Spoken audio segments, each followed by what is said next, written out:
It's not letting me go live on Instagram. I'll do that later.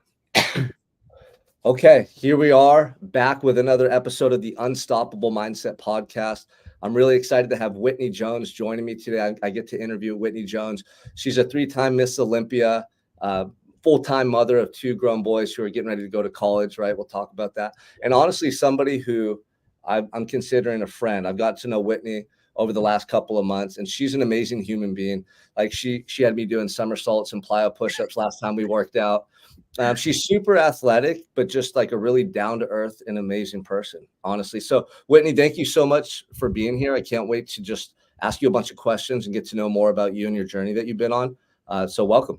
Thank you. I'm excited. Yeah. And you know what? I have to give you massive props because most people, I try to dare a lot of people to do a lot of the dumb shit that I do because I think it's fun, but within reason. Like I would never ask you to do something if I didn't think you were capable, but so many people back down. But I knew you of all people would not.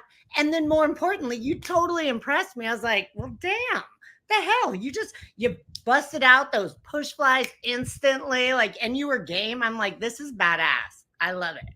Yeah, I mean, you got to try everything, right? Honestly, I looked at the replay that I got to be able to get my arms straight and get elevated more. So I got to practice. Next time we're in Arizona working out, or if you come to California, I'll have them down a little bit, you know. But so you have an incredible title. Like not a lot of people have the accolades that you do. Three-time Miss Olympia. Does anybody have a three-time Miss Olympia?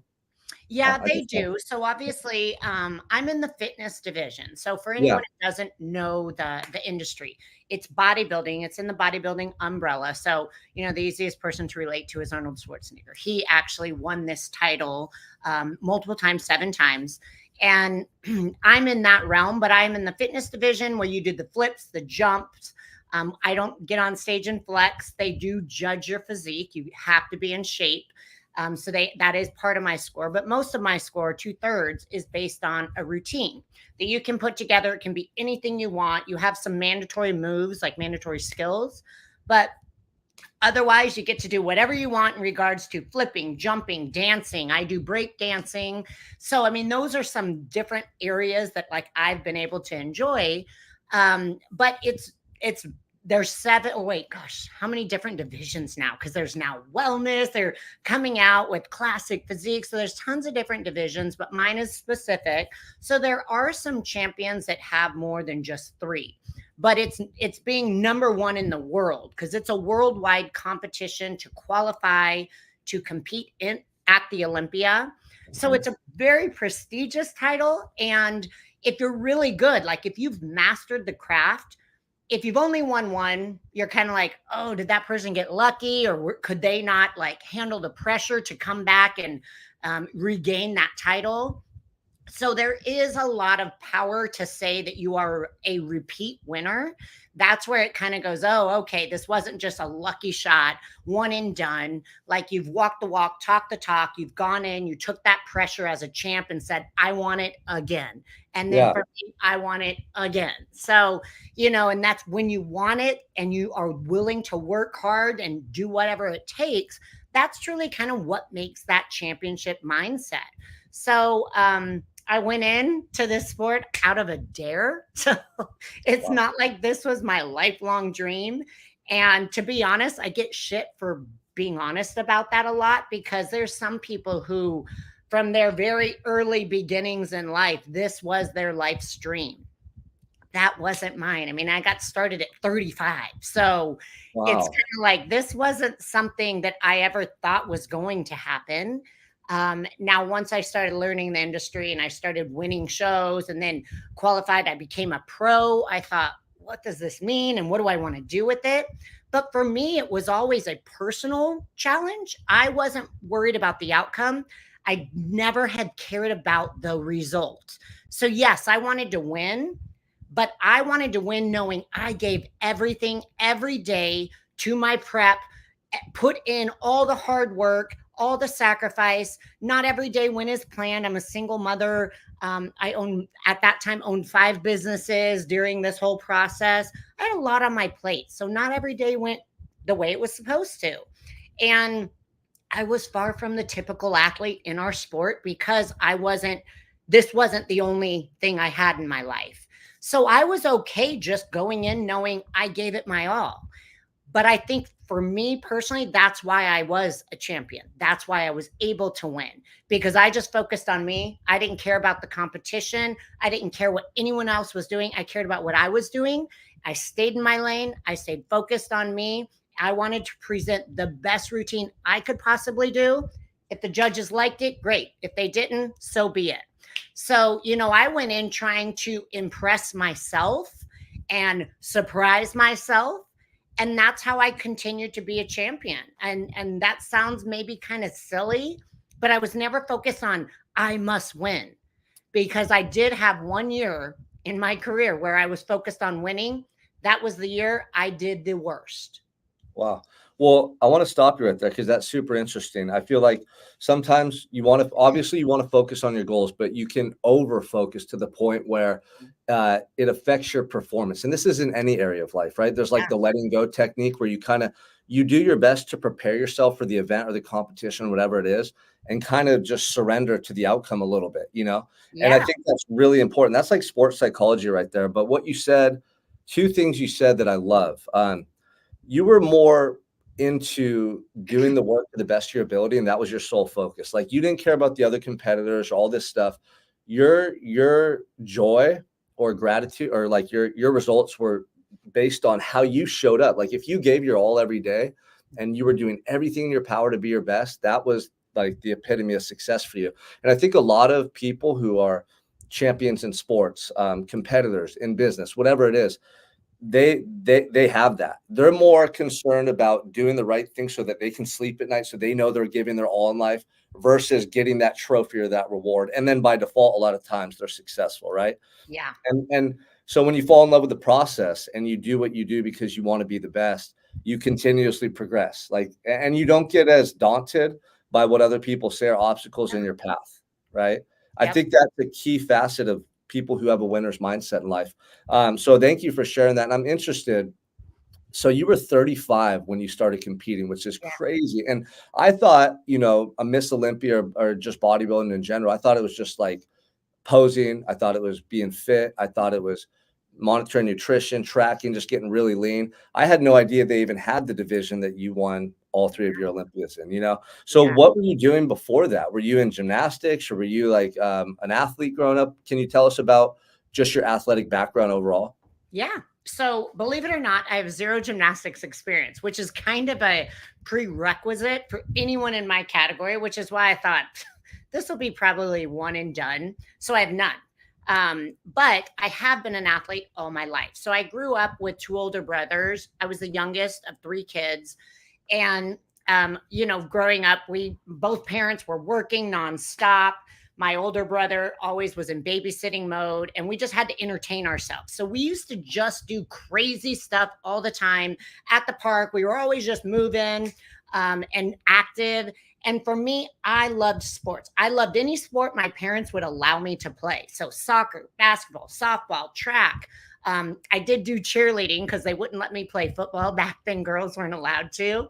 And of course, I had two older brothers. I wanted to be just like my older brothers. So the one thing that I would say correlated with fitness would probably be cheerleading. But back then, all you did was have pom poms and, hey, go team, go team. There was no like real gymnastic side that you see in cheerleading now. But being able to play all these sports, like when I grew up, it was YMCA. So there was none of these like club sports, or you just signed up for the free stuff at school or the YMCA, which was $15 a season where we lived. So my parents let us play any sport. So it was always just whatever I could do. But that's what was great is it kind of helped create this well-rounded athlete that I ended up becoming. And then, in high school, I ended up doing cheerleading, which helped just to have that ability to perform and not be self-conscious. I took like tap and dance when I was 5 and 6, but no other dance training. I just don't really care. And so you turn music on and I'm like, oh yeah, you know? So for athletes in our division, it definitely helps if you have the technique and the training. But if you have the ability to enjoy performing and enjoy a challenge, then it's the perfect fit for you. Like me going into the gym and just working out, it's kind of like, I would get bored because if it's too monotonous for too long, I needed to find ways to be creative. So I actually didn't even lift in a gym regularly until later in my life. I mean, even after high school, college, I got into endurance events. So marathon training, triathlons, and I did that as a way to be fit. And then I realized, wait, the body type I see in magazines, they don't look like I do, but I didn't have the nutrition background. I wasn't eating enough. I was tearing down all my muscles. So I ended up like, again, going, oh, I'll try something else. And that's what ended up getting me into the sport I'm now, fitness competitions. And it was like I said, it was out of a dare.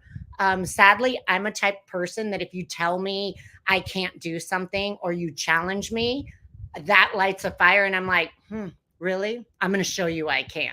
So for me, that's what got me into the sport. Someone said, there's no way you'd be good at this. And I honestly had no idea what they were talking about. I thought, yeah, I will. And I'm like, wait, what am I agreeing to do? And then come to find out it was a fitness competition. And I'm like, oh, wow. Okay. Let me figure this out. And long Wow. story short, I liked it and thought, I'll just do this. And at that time, they had YouTube. So I'd see these tricks, and I'm a bit of a daredevil, and just started kind of creating my own vibe, my own style of performance.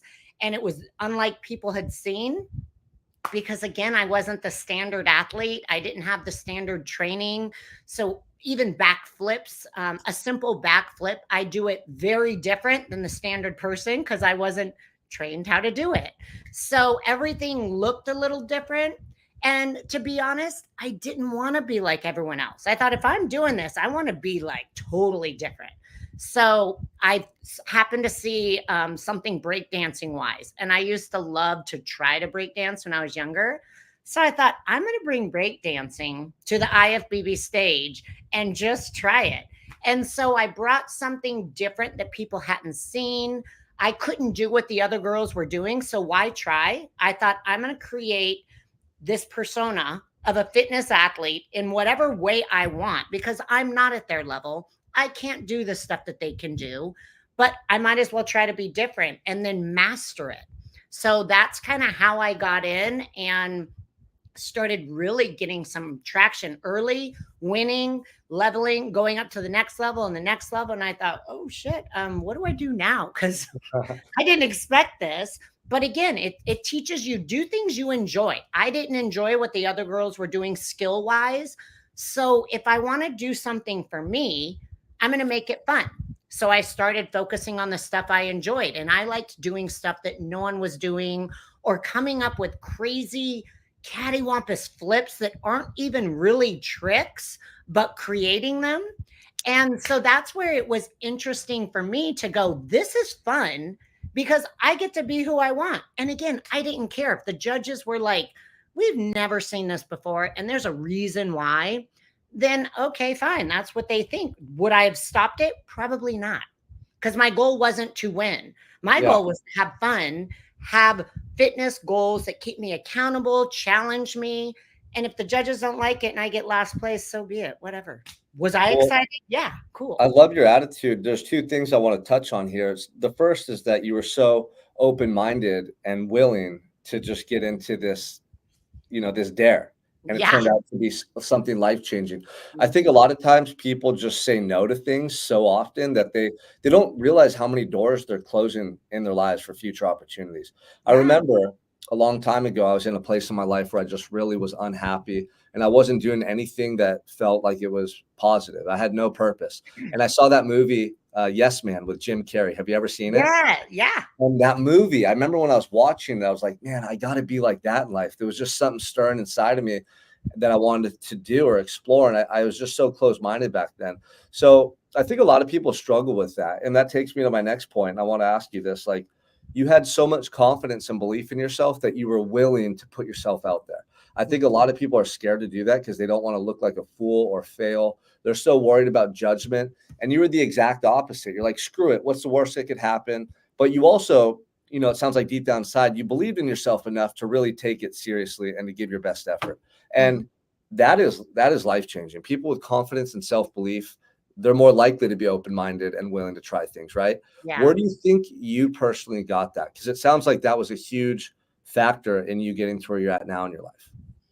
Well, gosh, to be honest, I feel like right in my early 30s, late 20s, there was just a lot of life changes. So it's like you're raised, where I grew up, everyone just does, it's, middle class. Everyone just has both parents work and you go to school. Sometimes you go to college if you're lucky. You get a job, you have kids, you raise your family, nickel and dime everything. That's just the way of life. So that's what I grew up seeing.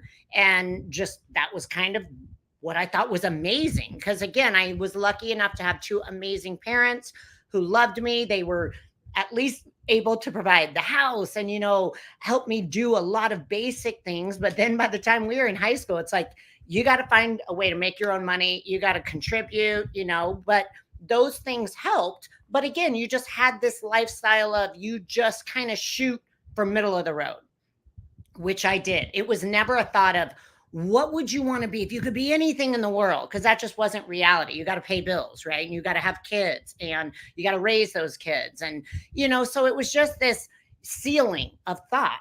Well, life happens. Unfortunately, I lost my mom to cancer very quickly, early, right after I had both of my boys. My two boys were very young. And that was, for me, life changed. She was my best friend, my role model. My whole world was shattered. Now, granted, I'm not the only person to lose a loved one. So I knew it wasn't the end of the road.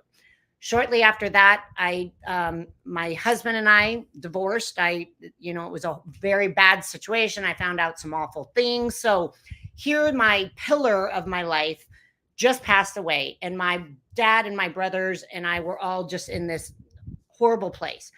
Then I find out, all this stuff about my husband, who's supposed to be my rock, and life went downhill there.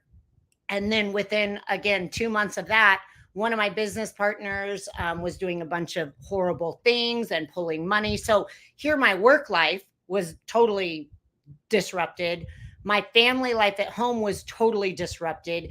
And my best friend and the person I leaned on is no longer there. So, all of that happening in such a short period of time was going to ruin me. And I realized, oh my gosh, what am I going to do? Like, I'm either going to crumble, and I'm now responsible for two little boys who need me to be this role model and this pillar of strength, and I'm far from. And so it was like, okay, now's the shot to I've got to be something, and I have nothing holding me back. Like, the life I thought was my path is no longer.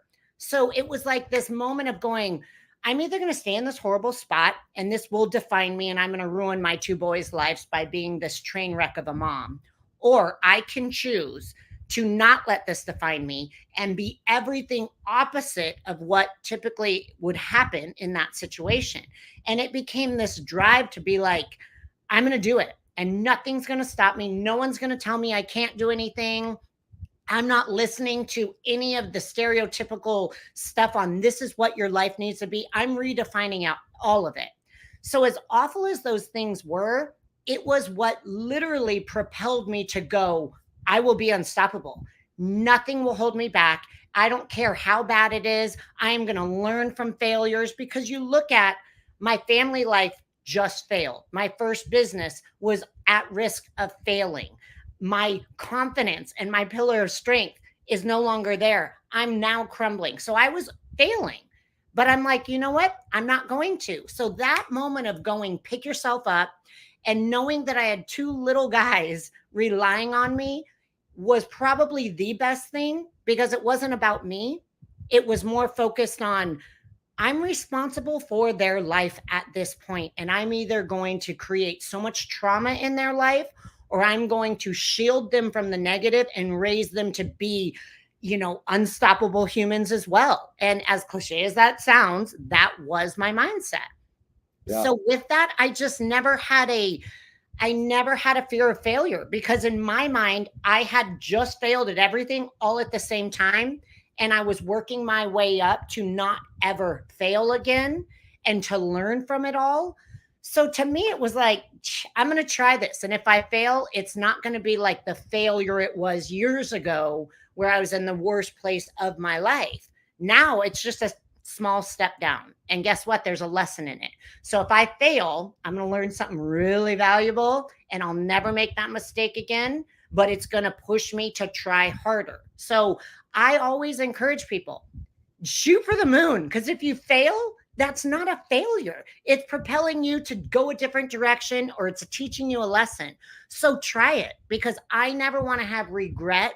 I never want to think, what if in my life? So when I eventually die, I want to be sitting there on my way to heaven going, that was a wild ride. I did everything I wanted to. Not everything worked out, but I have no regrets. I love that so much. You're literally just giving away like the blueprint for how to become a champion in life in anything you do. No, it's the mindset. I mean, Yeah. honestly, I feel like you're reading my own mind and beliefs, because Hmm. so many people look at a failed attempt or something that doesn't go your way, or gosh, a divorce or losing your mother. Like, these are things that we dread. And my history and background, like I went through some tough times. And we look at those and we think, oh gosh, that poor woman or that poor man, or oh my gosh, how are they going to come back from that? But that's actually what builds you up into a stronger person. And if you can have the mindset you did, where you're like, I'm not going to let this beat me. You got pissed off a little bit. You're like, I'm going to show the whole world who I am. It's Hmm. so powerful, because look at the catalyst that became for where you're at now. Yeah. And probably having your boys gave you that strong why and reason to fight even more. You know what I mean? Like, you're like, I'm not going to let them down. I'm going to show them how strong I am. And I admire you so much for that, because a lot of people would have let that ruin them, and they would have turned to alcohol or drugs or some way to try to numb themselves, you know? But you're literally, everything you're saying, if anybody's watching this or listening and you want to know how to become a better version of yourself and how to get through anything, it's literally do things every day that make you proud of who you are. So you have that sense of confidence and belief in yourself, and then be open-minded to try things, because that's how you actually grow. That's how you get to experience life. No one wants to look back at the end of their life and go, I'm so glad I said no to all those things and I stayed in my little comfort zone. Yeah. All those people are going Exactly. to look back and go, why didn't I try more? Like, my life just passed me by. Why didn't I do more things? Why didn't I learn new languages, read more books, build more relationships? Like, so I love that so much. And the coolest thing is, you were 35 when you got into, do you call it just, I guess, bodybuilding, or what would you refer to it? Yeah. You I were, call it fitness competitions, because okay. that's exactly what it is for me. Yeah. Whereas if you say bodybuilding, everyone goes, oh, yeah, you flex. And to be honest, I think we joked. I just learned how to flex like a couple years ago, because people always are like, take a photo and flex. And I was that awkward girl being like, and like, it. But then you look at the photo and my arm was always like out here. So I'm still learning. But yeah, like, I don't flex. But when you say bodybuilding, that's where everyone's mind goes, because Yeah. they don't realize there's other divisions. So yeah, so I always just say fitness competitions. I like that more too. I mean, you're an athlete. I've seen you in Yeah. person. I've seen your performances and stuff that you've done to win your Olympia titles. It's incredible. Like, it's not easy. A lot of people can't even come close to doing what you do. So I love that. But for anyone listening to this, if you're in your 30s or late 20s or even beyond 35, you can redefine yourself and rebuild your life at any age. I was almost 30 when I got out of prison and rebuilt my life.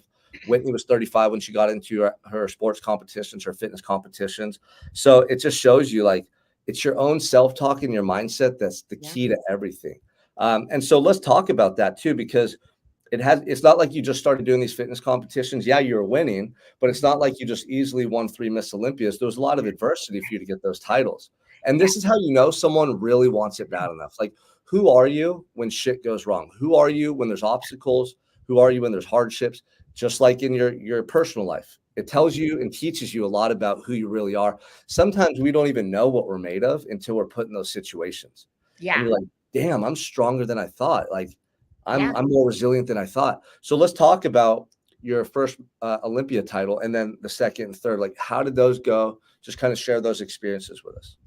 Well, and you're right. I think that's why you and I resonate so well, because we share so many of the same beliefs. And like, we've had those moments where it's like, we can either crumble like everyone does, and like a majority, I should say, and where everyone expects us to just be for the rest of our lives, or we can redefine it. And so for me, one of the biggest things is we all need to have control. So, in your instance, when you were in jail, you didn't have control. Like, all your control was basically taken away from you, but not everything. You still had aspects of your life you could control. Same thing for me. So when my business was in trouble, my personal life and my family, husband, and kids was in trouble, and again, my mom passing, none of that was within my control.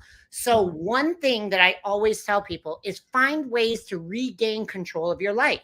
For me, getting into these competitions, it wasn't again to win. It was a way to find something I could control positively in my life every day.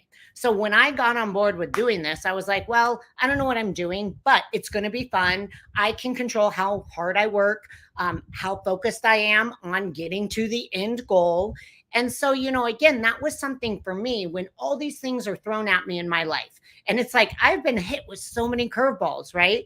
But I can't control that. I can control how I respond, and I can control what I do in the moment. I sure as hell can control how I react to it.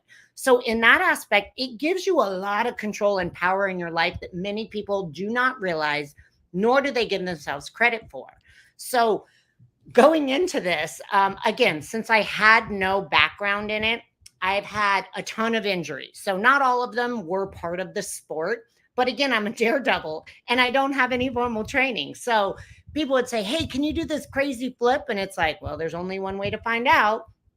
Not always did it work out. So my career path to get to my first Olympia included a lot of injuries, a lot of broken bones. To date, I've had 18 surgeries, believe it or not, lots of metal in my body. But on my road to my first Olympia, the year prior, so 9 months almost to the day that I won my first world championship, which was the Arnold Classic, 9 months prior, I had broke my neck. And I have a 12-piece metal cage that's still in my neck to put my neck back together. And that was for me, again, another like propelling moment, because everyone said, oh, Whitney Jones, her career's over. She broke her neck. She's out.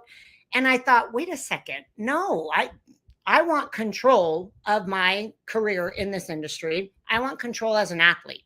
I'm not done. I didn't decide that. You guys are telling me that's it. That's not my choice. So it became my goal to get back on stage. Never did I think I'd never won the big competitions before, the Arnold and the Olympia, ever. So again, my goal wasn't to win.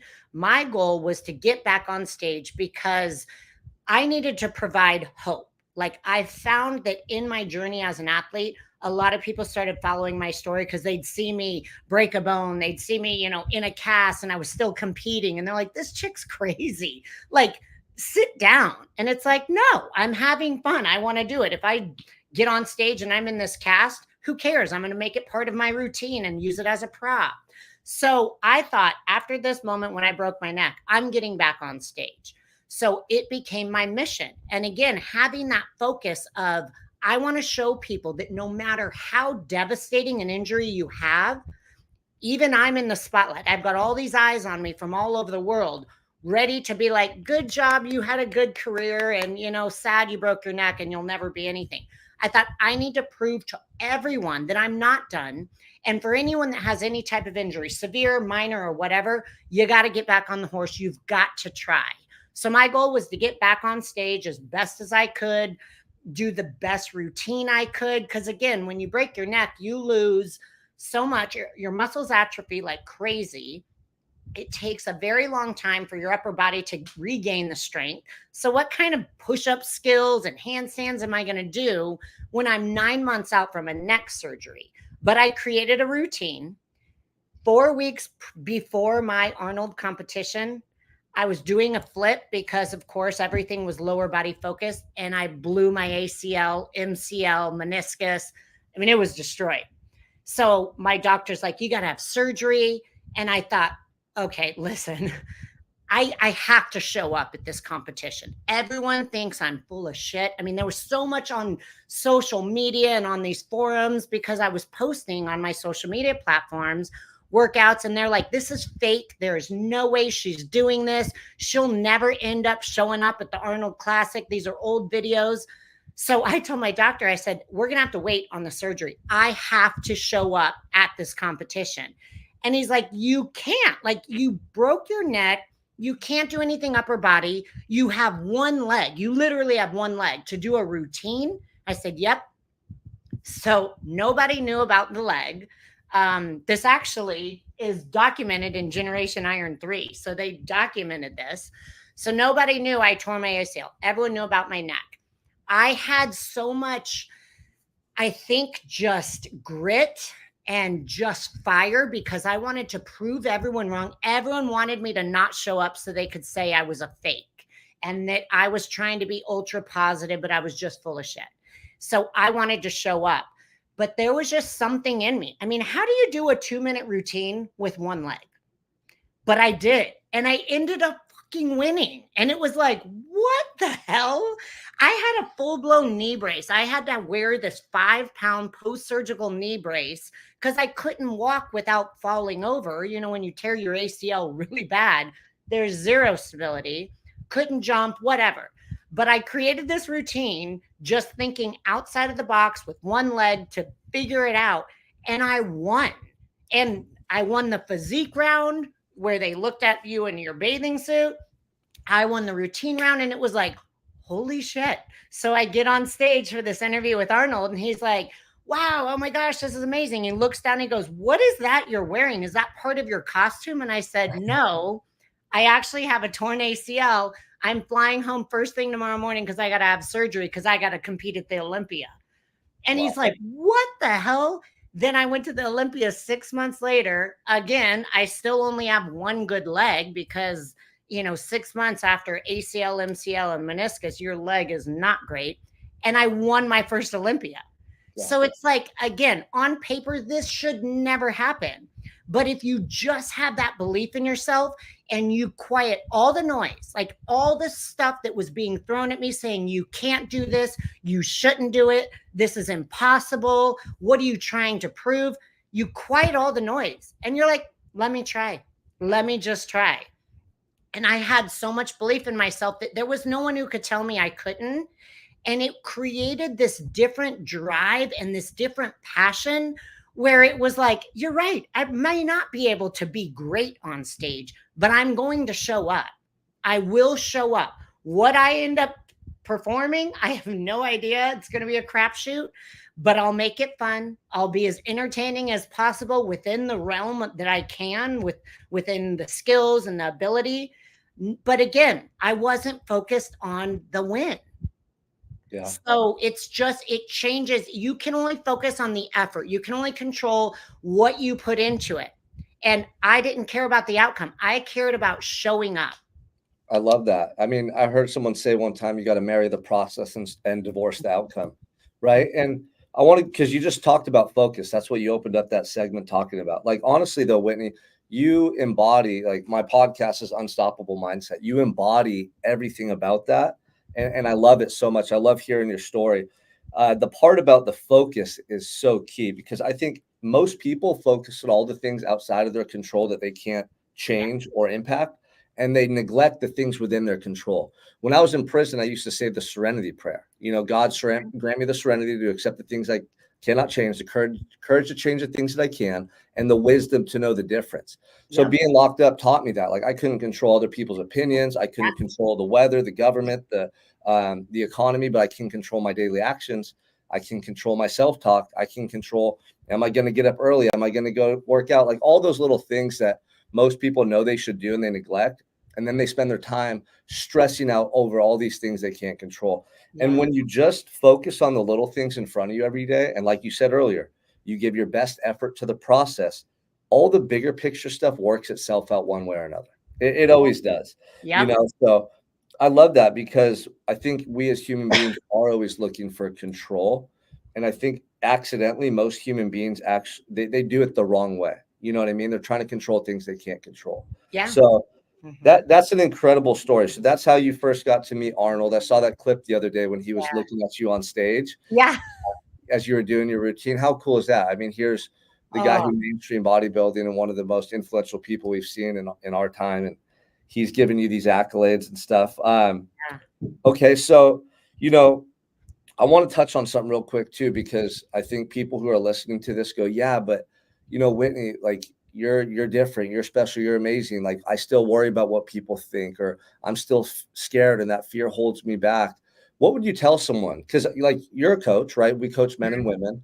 Mhm. You have a really high level mindset. You have the accolades to prove who you are. Mhm. But what would you tell just an average man or woman who says, yeah, but like the fear of failure or the fear of making a change or worrying about what other people think, like I can't get over that. How would you coach them through that? Well, to be honest, and this is something too, but like you're never going to make everyone happy, right? But it's what you're saying is so true. So many people don't act or don't take action because they're worried about what others will think. They're worried about if they fail, how will they look? But at the end of the day, those people in your life probably 5 years ago that you worried about probably aren't in your life, right? It's an evolving process with where we are in life, who our friends are, where we live, who we're surrounded by. So, some of the people in the moment of your life right now, you're probably never even going to talk about, but you're so worried about it. So, you stop doing something that's in your heart that you want. But at the end of the day, you have to answer to yourself. So, do you want to live with regret? Because who cares what all these other people think? If they think you're crazy, if they think you're amazing, if they think you're a lunatic, who cares? At the end of the day, you have to answer to yourself.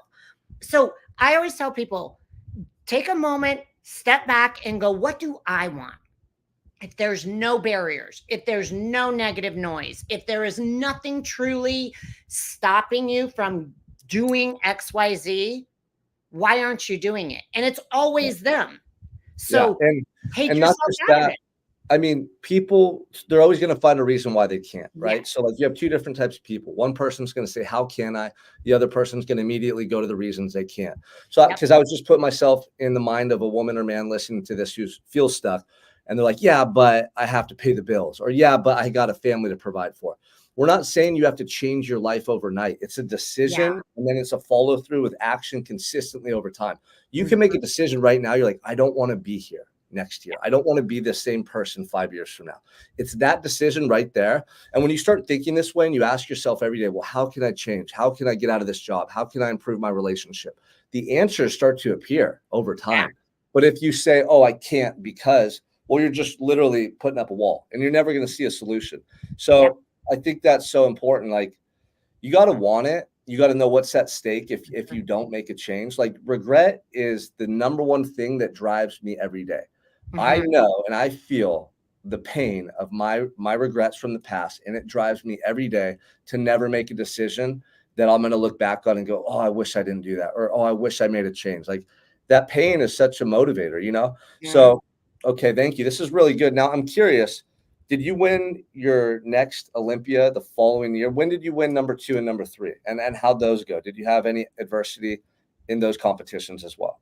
Yeah. So I ended up winning the next year. So I went in and regained my title.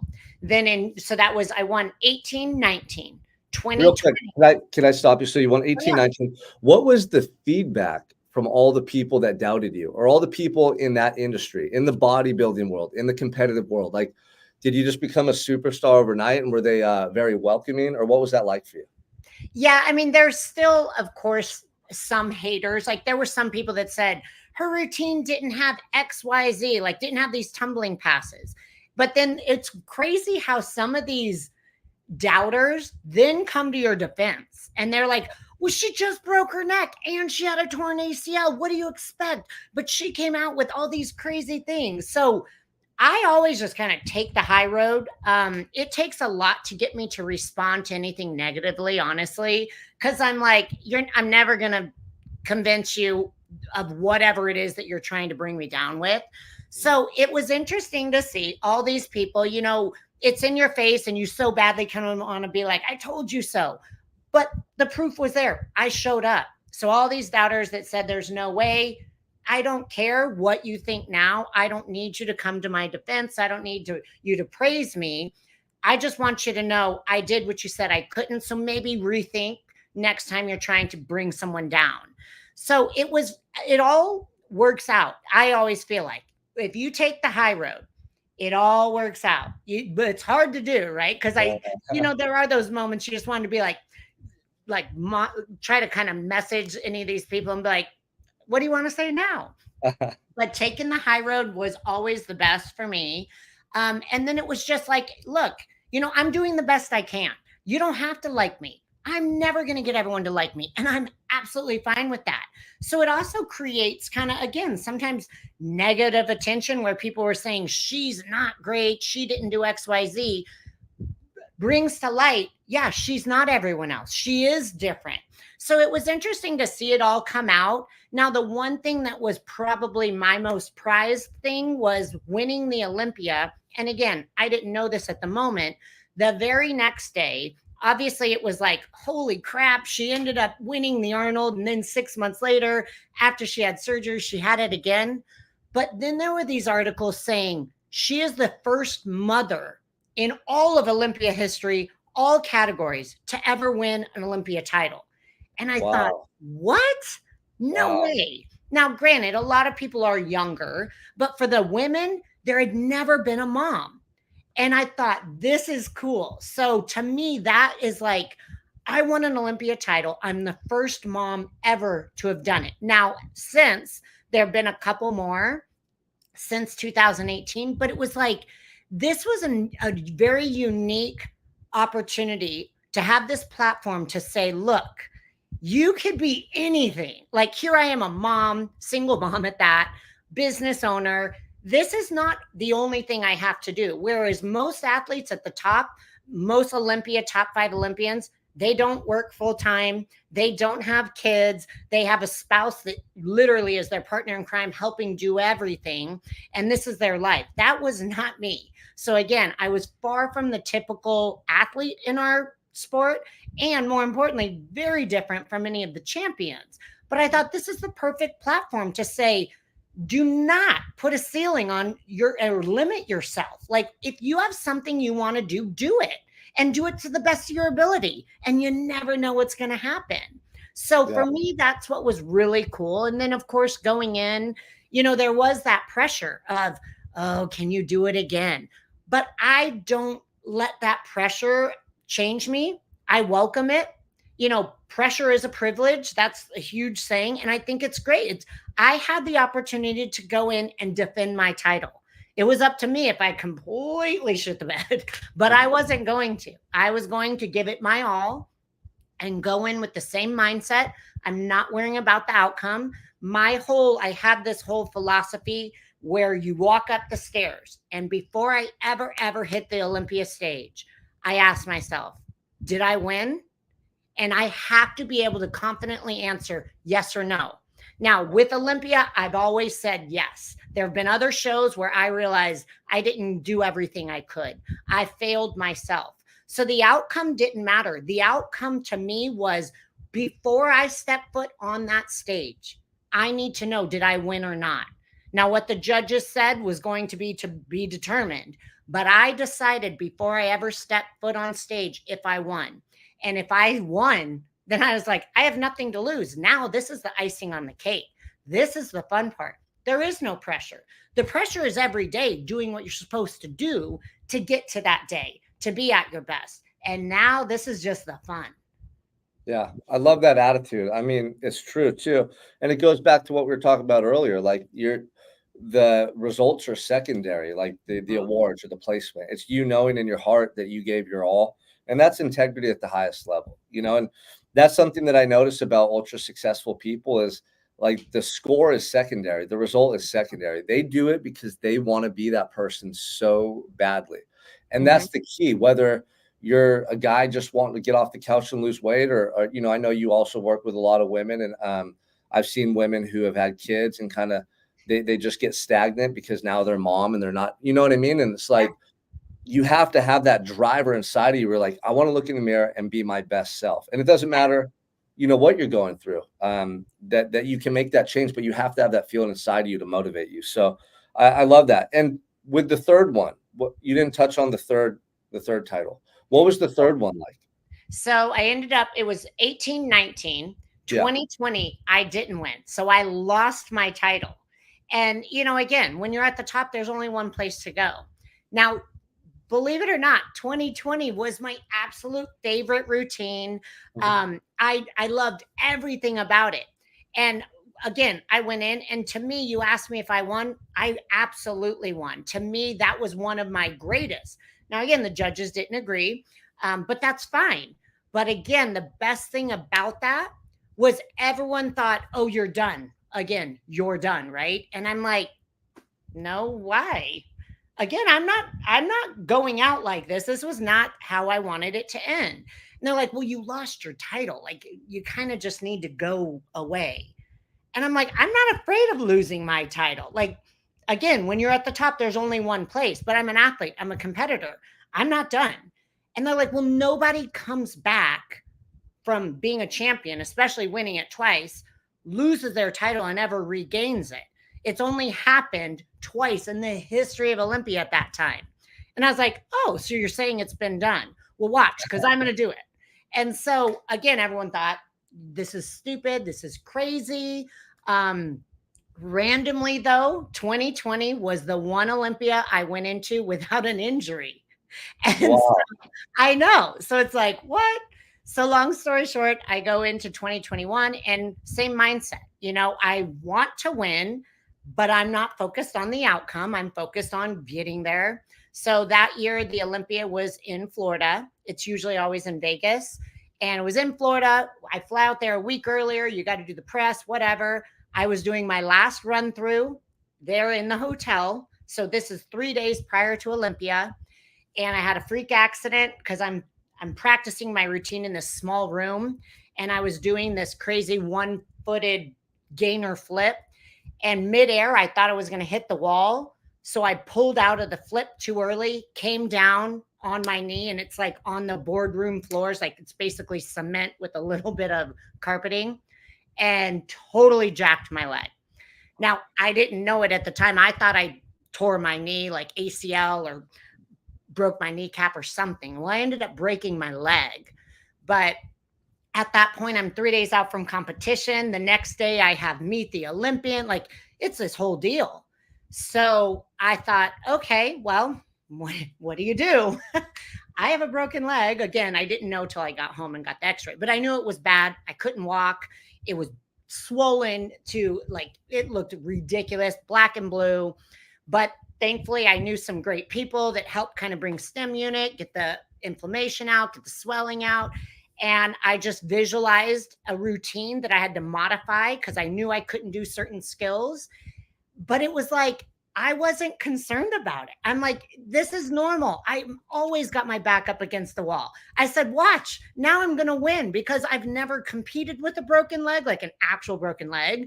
But I'm like, this is pretty bad, but I know I'm going to be able to pull it out. And they're like, but you've never even practiced this routine. I'm like, it'll be fine. So at that point, I remember that afternoon after I hurt my leg, I said, there was only 4 people in my camp who knew about it. And I said, no one's going to speak about this anymore. Do not look at my leg. We're not acknowledging it. There's nothing we can do about it. So we're all going in with the mindset that I'm perfectly healthy. So don't look at my leg. Don't ask me how it is. The only thing I want you to do is, if I'm wobbling too much, like, give me a clue. We had a word, like, we'll figure it out, to be like, Whit, watch your walk. It's looking pretty obvious. So we didn't acknowledge it. I don't want to give it power. So I kept visualizing my routine with the way I was making the changes. Show day came on. I got through walking in heels, believe it or not, without stumbling. But again, it's like, you got to focus on what you can do. Don't focus on what you can't. I couldn't walk normal. So I wasn't focused on that. I'm like, I'm going to have so much swag in these heels. And that way, if I fell, I'd be like, okay, I got a little too excited. I was trying to bring so much flair. There was always this backup plan.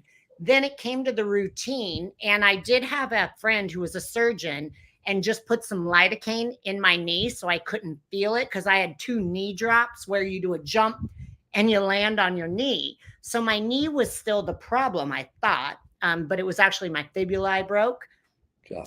And I thought, you know what? I'm doing the routine. I've got one shot, 2 minutes. You can do anything for 2 minutes. So I'd put in all the work. I'm like, I'm not bowing out. I'm not giving up. And then I ended up with the win. And the routine didn't look that bad. Like, it's hard for me to watch it because that routine was legit. And some of the stuff I had to take out was going to like blow people's mind. But again, like, people didn't know I had a broken leg. And I didn't announce it on stage or anything. It ended up somehow it got like publicized like 2 weeks after. And I still to this day don't know how they found out. But I wasn't planning to like bring attention to it because I won. And it was like, well, it is what it is. But yeah, once the story kind of got busted, I then kind of was like, yep, this is what happened. But you don't give it power. You don't focus on what you can't do. You only focus on what you can. And that's how you regain control.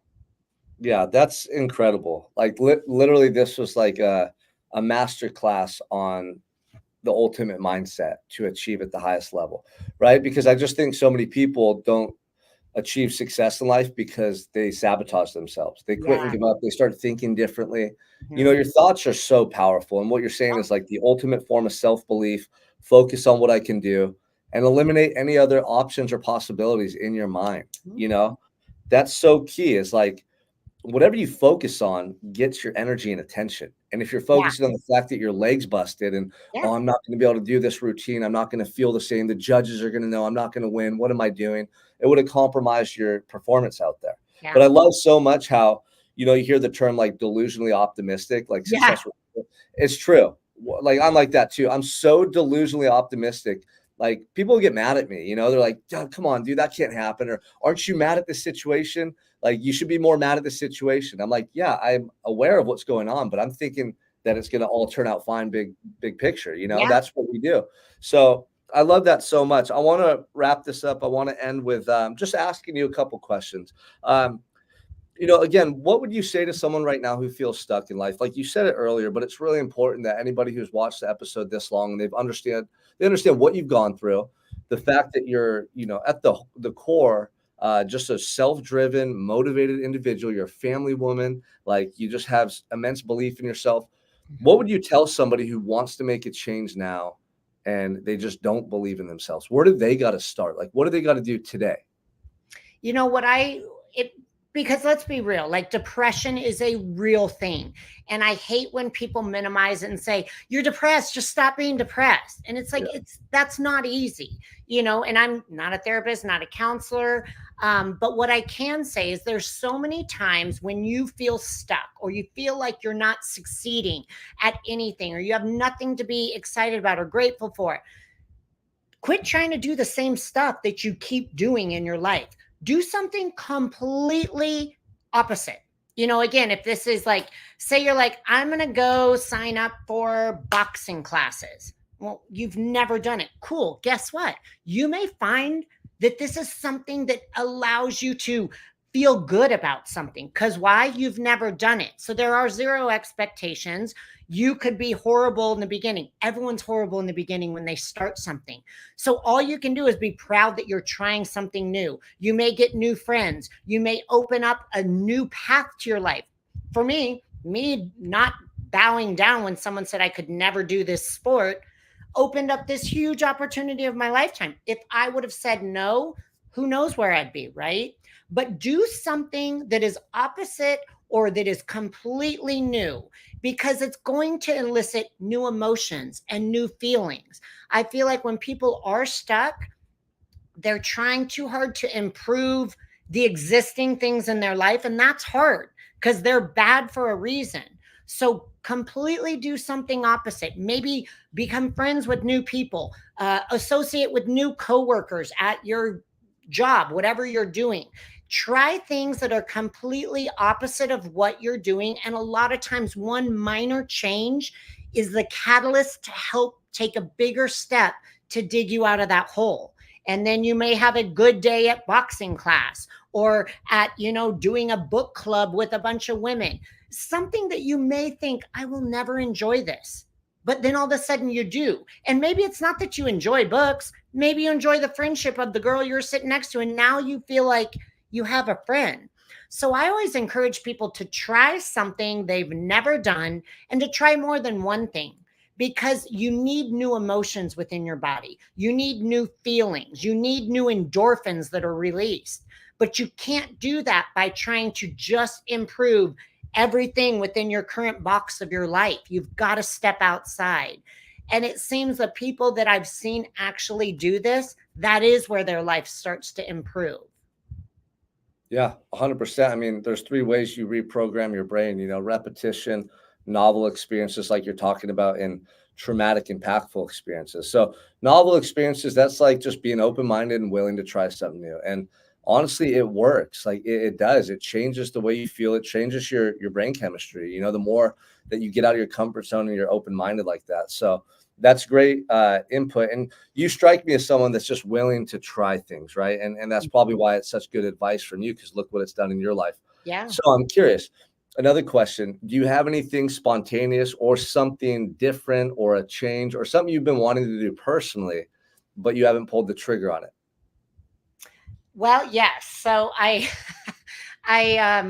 try to do something new every year that's just like, what is she thinking? And so last year it was, I'm going to learn to play guitar, which I'm not great, but I love it. And it's great for that mind muscle connection. And I've had 9 concussions. So my brain likes to be cattywampus. So it's Wow. actually a part of neurotraining too. But that was one thing. And so one of the things this year that I thought about last year, and now I'm like, okay, I need to think of something different. But I wanted to get my pilot's license, but Oh, my eyes aren't great. So apparently that is a big hindrance, which I understand. Now, granted, I wasn't going to try to be a commercial pilot, but that's what I was thinking. And then I finally sat down and talked to a guy who is a pilot, and he's like, with your eyes, you're not going to be there. You're not going to be allowed to. And I'm like, really? So I need to put that back into it. But again, like I always try to do something new. This year, I think I shared with you, Sean, I started doing jujitsu and Muay Thai. yeah. Totally new. I love it. So that's kind of my thing this year that I tried to do new. And then I always will continue it. So I have started those 2 things. But since being a pilot is probably not going to happen, I want to create something new, but I'm not sure what that third thing is yet. Okay, well, I love that. Being a pilot would have been really cool. I mean, Yeah. you have a beautiful area there in Arizona. You could fly around. You have Lake Powell in that area, right? Isn't Lake Yep. Powell? Yeah. We have So, tons of lakes. but the jujitsu and Muay Thai, like that's the thing is, how do you stay young? You keep like exploring life. A lot of people, they get to a certain age and I feel like they just quit and give up. They're like, this is the way Yeah. things are going to be. I'm a mom or a dad. I got, I'm married. I got a 9 to 5. I got my 401k. I'm just going to do this until I retire. And it's like your Yes. whole life passes you by and they're waiting for retirement to start living again. The Yeah. key is to do what you're talking about and try as many new things as possible. Be that yes man or that yes woman in your life. And that's where like excitement and joy and happiness come from. It's really Yeah. living.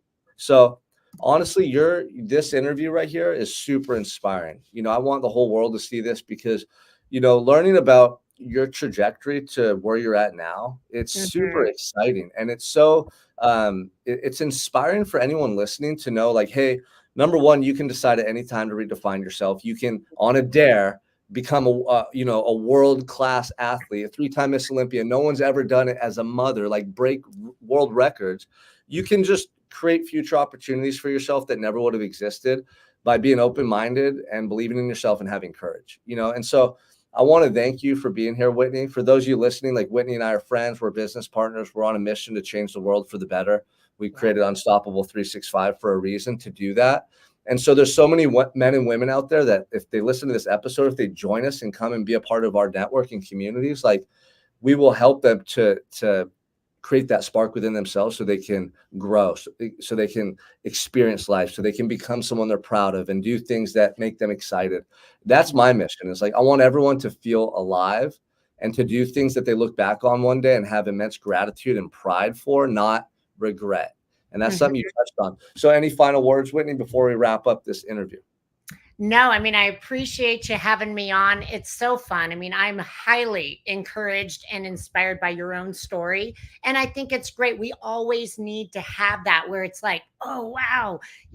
People are so incredible with the stories that they have and why they got from this point to where they're at now. So, being able to be in a partnership with you and grow a business and help others is something that's near and dear to my heart, as I know it is to yours, and love what we are building. So, obviously, we're very excited to help anyone and everyone who has that desire to level up, be unstoppable, master that mindset to truly like push and be the best version of yourself.